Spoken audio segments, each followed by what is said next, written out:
These are the division strategies we have used in class. We started with division without remainders. This was when we set up a short division. For example, we had 228 divided by 2. 2 goes into 2 once, 2 goes into 2 once, and 2 goes into 8 4 times. Therefore, the answer was 114.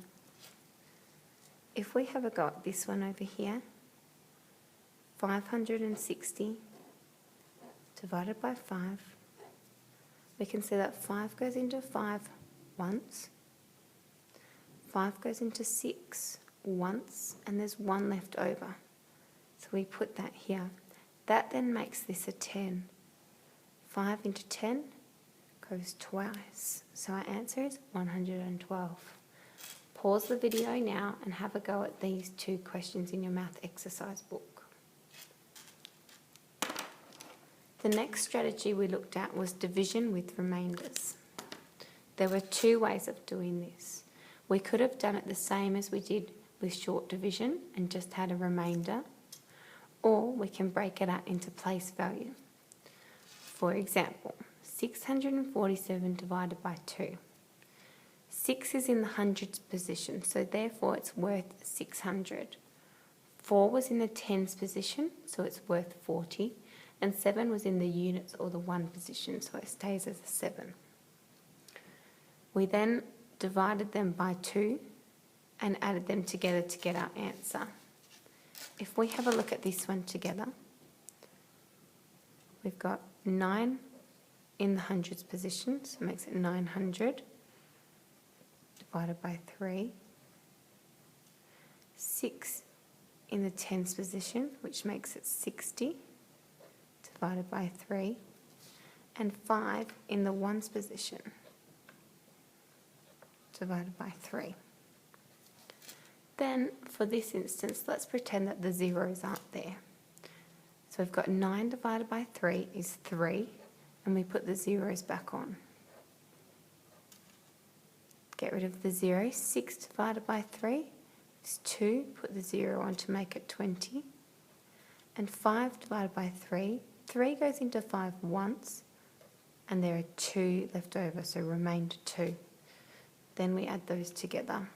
321. Remainder 2. Pause the video and have a go at C and D by yourself. The next strategy that we looked at was the halving strategy.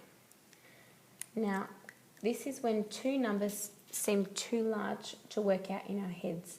We can halve them to get a division fact that we recognise. It's important that both numbers that we start with have to be even.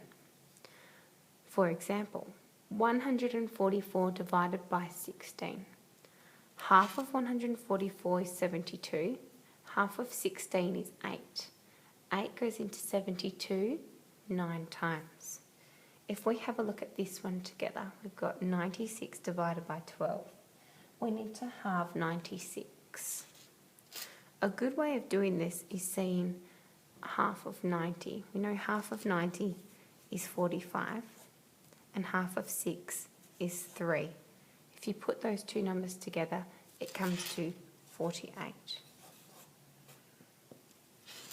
Half of 12 is 6. Then we need to work out how many times 6 goes into 48. If you do your 6 times tables, you will work it out. Finish this question and do C and D in your math book. The final strategy that we've looked at was the split strategy. For this strategy, it becomes easier to split the numbers to make them recognisable facts. For example, 144 divided by 9. We can divide 144 into 2 multiples of 9. So, if we divide it into 54 and 90, 9 goes into both of those numbers. Then we can add the 2 answers together. So 90 divided by 9 was 10, 54 divided by 9 is 6, 10 add 6 is 16.